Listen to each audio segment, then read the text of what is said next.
Basic motivating factor in my life has always been my parents. They've always believed in me. When I was 16 and pregnant and unmarried, they, still believed that I was going to amount to something when everyone else didn't. And the other friends of mine, their parents wouldn't even let them come over and talk to me. And my parents still believed I was going to be okay. And I guess that good basis that they gave me probably made me believe in myself and that I could do some things. But there were people all along the way that gave me encouragement. Gynecologists that I was seeing as a patient when I was in college. I was going to be a med tech. And we were talking. He says, well, what's your grade point average? And I said, 3.9. He said, well, why don't you go to medical school? And I said, oh, I could never do that. He said, well, of course you can. And he said, why don't you go take the MedCat test? And I said, I don't have the $25. And he says, well, I'll tell you what, don't pay for this visit. I'll give you $25. You go take the test. And I mean, that's how I went to medical school. And I was making rounds with a staff person, and we had a young 34-year-old nurse, and she had just had a mastectomy.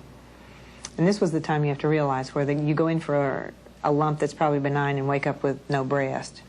And she was trying to be very cheerful, and she was trying to be very professional, and just asked my staff guy when we were making rounds, this when I was a resident, and she said, well, when might I start thinking about reconstruction, And he looked at her and he said, don't be so vain, you're lucky to be alive.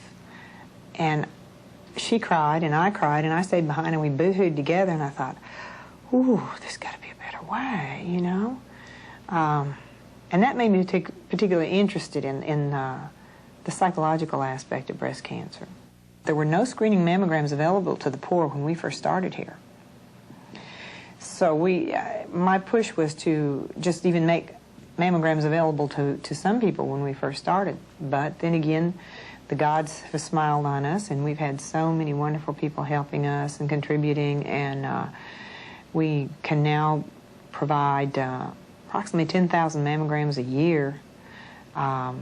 And about 1,000 of those are free mammograms to ladies who are working, who don't have access to the clinic system, just don't have insurance, don't have a great deal of money.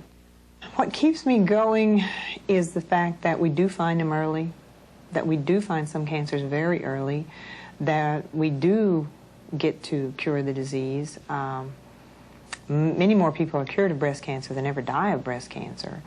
The fact that we're making these modalities available for diagnosis and giving women a good chance to be cured, that keeps me going. I think the fact that we do win more than we lose, that we have good mechanisms in place to take care of people with advanced cancer. We have a lot of medicines coming out every day that give us a lot of hope, even for the people that have cancer that's spread. A lot of wonderful new medications are coming out that are really making changes, and all of these things keep you going.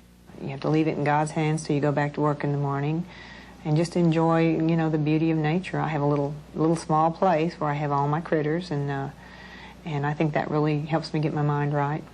I think that the real secret of happiness, and it's not something you have to go to a mountain in Tibet to find, I think the thing that really makes people happy is to quit thinking about what you need, what you have, what you want, and think about how to make the world a better place. Do something for other people.